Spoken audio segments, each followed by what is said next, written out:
Everybody, thank you for joining me, and I hope you enjoyed the opener there on the Jazzmaster on its rhythm circuit. Don't usually do that. Through the newly modded Fender Twin. Anybody who's been watching my stuff knows I'm having an illicit affair with a Fender Twin that I have no real respect for in terms of its longevity or the way it's been built compared to how they used to be done in the 70s and things like that. But I do love it. You can catch up the story so far by watching some other videos on it. Bottom line is, it's a noisy beast when you turn it on. There's a lot of hum, and that's before you even start with tremolo and reverb. I don't even use tremolo and reverb on it. But just its background hiss is not good enough really to record with if you're playing the quiet, nuanced stuff that I like. So it's just back from Stevie Flynn in Glasgow, who said he couldn't really cure the noise either, other than trying to rip things off the PCB and replace them with better components which would break the PCB. He's obviously done it before and thought, I'm never doing this again. So he has put a master volume on it, and it's transformed the amp for me. I don't even know if he did it for that reason. So that's what Stevie's done. He's put this master volume in there. That's the amplifier on. It's not on standby anymore. It's absolutely live, albeit the master's at 0 and the channel volume is at 0. Listen to how quiet that is. Now I'm going to turn the master up to full. This is the new mod. So there's a master volume that my hand's about to turn. The master's currently on 0. I'm now putting it up to full. That's what I was used to. So it's not really recordable if you're playing the quiet, nuanced stuff that I like to play. And then of course you turn the channel volume on, and hopefully there's not a guitar. So that's not really usable for recording. It's fun to play in the house. It didn't really bother me that much, but for recording, not possible. I'm going to keep the channel volume there and turn the master. Listen to that difference in the guitar.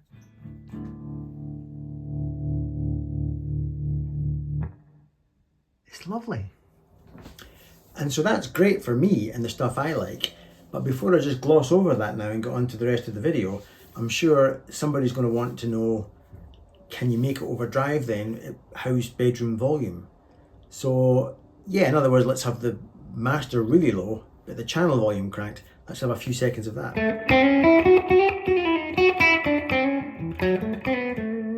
So that's the channel volume at 7. Let's go even crunchier. There's 8. Obviously it's doing things to the reverb, so my reverb always goes in the front of my amp, so I'll take the reverb down a bit. So that's the twin overdriving on its own. That's speaking bedroom volume. Let's go channel volume number 10. So here's me blasting its guts out, but it's speaking volume.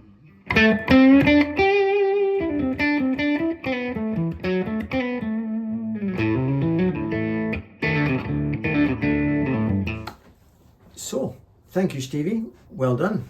Who would have thought? Right, what else? Oh yes, very in love with this just now.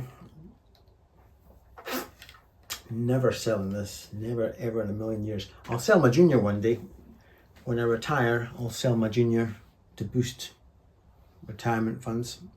Great guitar. I don't play it.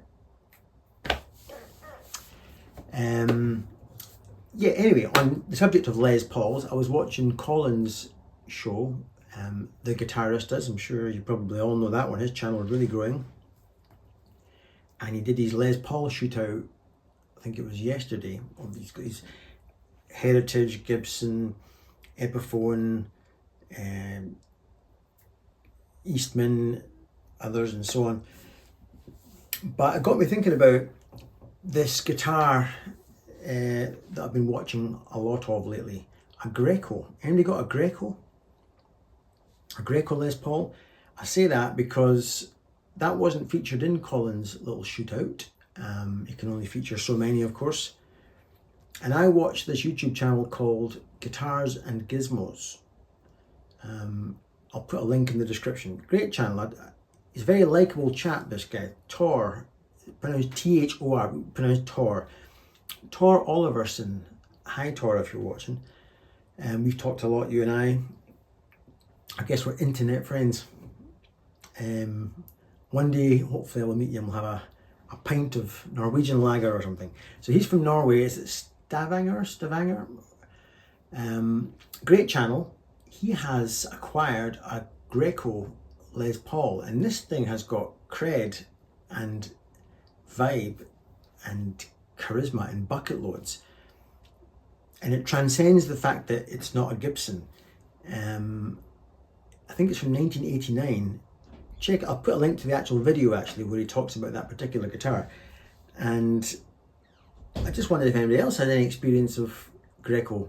It has a cool factor for me. I don't know why, it must be something in my head when I look at certain other versions of Les Paul. I go, oh no, it's not got Gibson on the headstock and I can't get past that. But whenever Tor plays this Greco, it just looks cool. Looks cool as. Watch his video. Last thing, oh yeah, my Jazzmaster. I feel I've kind of ruined it. I got the guitar and I put on Tomastic Infeld gauge 12 flatworms, and because they're so meaty, I had to lower the tone. So that guitar has lived its entire life with me down to D standard to compensate for this big fat gauge 12 Tomastics. And then I thought I'll just, it's quite annoying having a guitar that's not a standard pitch, so I thought I'll change the strings to gauge 10, and I had a voucher from my dad from Guitar, so I got gauge 10 Diodario Chromes, is it? Their version of flatworms. Ah, God. So now I can have the guitar pitched back up to E standard, but I should really do a shootout between Tomastics, which I love. I've always loved them ever since I started my flatworm journey years ago. And then these chromes, they just sound brighter. In fact, I've had to go to the rhythm circuit of the Jazzmaster just to compensate for their brightness. Of course, I'm up a tone, so that'll add brightness and so on. It still sounds lovely, but I've lost the plunky, papery thunk that I used to have. So they're too expensive to take back off and put the Tomastics back on. I'll live like this for a year and I'll still enjoy them. But I just wondered if anybody else had any experience. To me, I mean, surely a brand of strings can't be better than another brand of strings, but there's something about Tomastics, and I am not sponsored by Tomastics. I wish I was. I'd save a bloody fortune. They cost a fortune, 25 quid before you even blink. But they're just what I want. So I'll live with these chromes for a bit, see how we go. Right, I'm starting to babble now. I always get to that self-conscious part of the video where I'm just babbling. People have turned off now. There's nobody left watching me now, is there? Anyway, let's do my wee guitar lesson bit, and I'll see you on the next vid. Bye for now. So in D, I've taken the E string and dropped it a tone. So now I've got that lovely ability to play big, deep D chords, manly D chords, if you will. And of course, before you even look at what I did, there are a million things you can now do from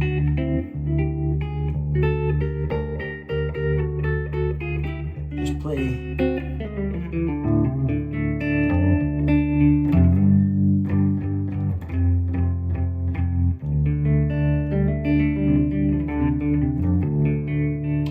So I have done loads of stuff in drop D, but this was one I was doing. I was imagining that position of D just to get that lovely intro. I just imagine myself sitting in a hotel in the corner somewhere, if only they would let me. If you've got a hotel and you want me to play in your hotel, I'd love to do that. I see myself in a hotel on my own, with an audience of course, not on my own, that's a bit sad. Who's that laddie on the corner on his own? So I'm on my own in the corner, and the audience are having a wee glass of wine and they're talking. I just imagine the velvet loveliness of going and people stopping. I just like the idea of that. You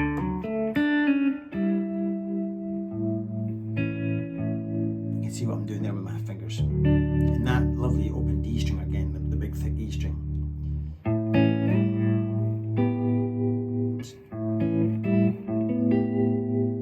See what I'm doing? You might not see what I'm doing there. This is floating. I'm just going, but that doesn't sound as good as this. I'm just barring that and barring that, but throw my wrist out to get them clean. And it sounds like a harp. Or whatever.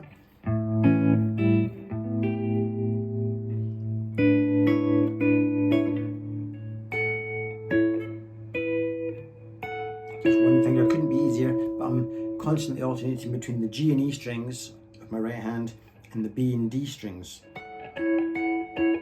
Then fretting a little E minor, E minor, E minor, E minor. I think it's a C13.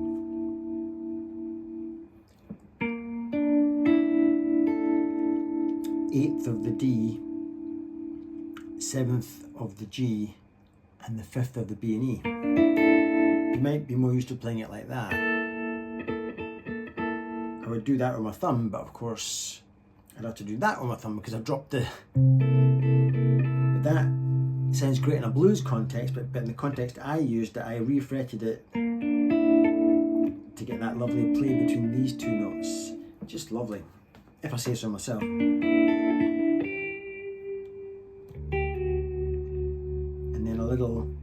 So now I've resolved back to D. I love doing that walking up chords, as you know.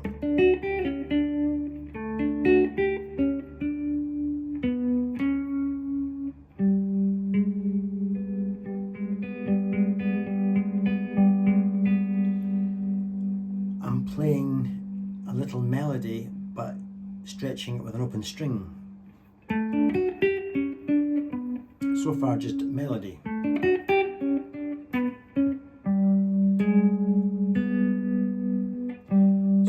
Step rub there, using the 10th of the A, 6th of the D, missing out the G string and hitting the open B string before I resolve to 2 notes from the D chord. This middle finger's floating. And then I do a wee...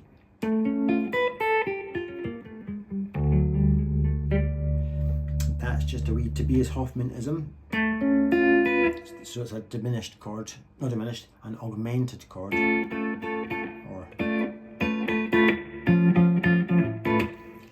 Played where you would play the 5, in other words the A chord, rather than just playing the bog standard A, raise the 5 of the A and it becomes, so I'll play, what the lick I played was,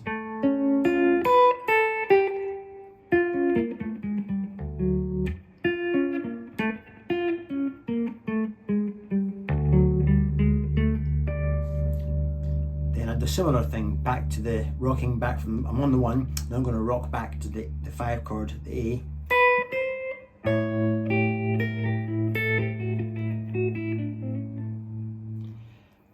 That's stolen off to Tobias Hoffman again. I just been chewing on his playing for a while now, so I'm just heralding in the A. Rather than landing on the 1, I land on the flat 7.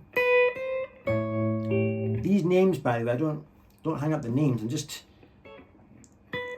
an A7. Plucking the open A string because I'm on my own here, just like I was in Hit Hell.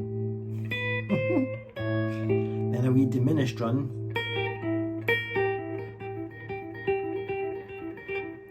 6, 8, 9 of these 3 thinnest strings.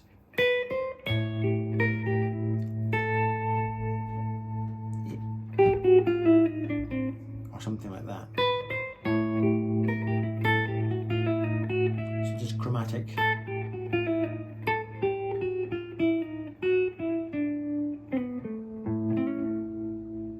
And then I love that chord. That's from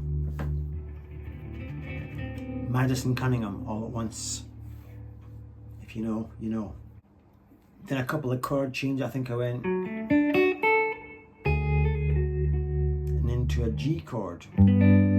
That doesn't look like a G because I'm having to compensate for the fact that my string has been lowered. So just a straightforward G with this on the bottom to give it the G note.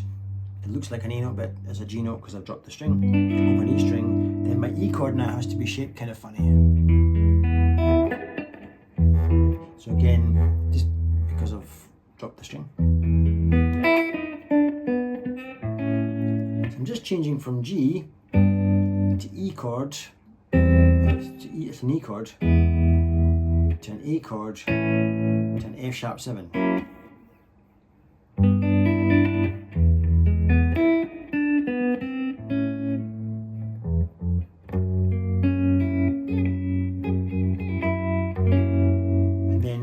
C minor. Sorry, to B minor, sorry.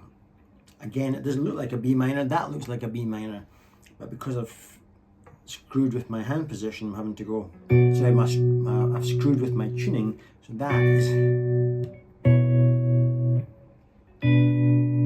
floating. And just playing with, but trying to keep that bass note in, or where I can. Then to the next chord in that sequence would be an E minor. The ring finger is floating and I'm playing the A string. And again, similar sort of concept. And then I've gone into D major 7 chords. Sorry, yeah, D major 7 chords.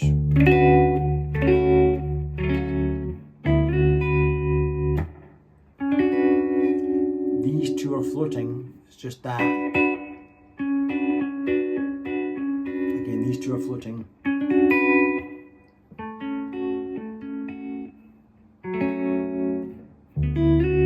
Just finding little ways to play D major 7 and then up to A again,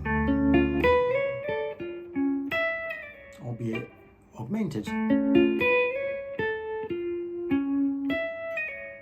And then into the island music, which is the principle of that, of course, and just playing little melodies, but I'm trying to get this bass. I don't feel too necessary to make it like a machine. It has to be musical. Everything that comes out has to be music. But if I miss one of the bass notes, fine. I don't take the opinion that if I miss one to play a more like if I play a complicated lead bit and therefore I can't afford to play the bass, I don't see it as, oh, Paul, the arse has dropped out. I don't see it like that. I'm having fun. No rules, so just playing little tunes. And the secret is trying to watch my thumb.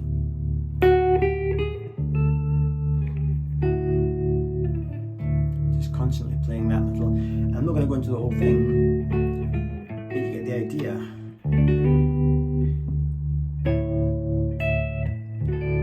And you can make up your own with this. And just, and it's a great discipline to do that. I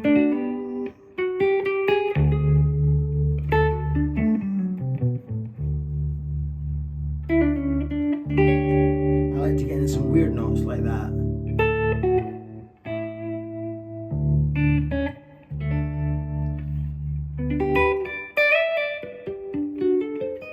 Diminish things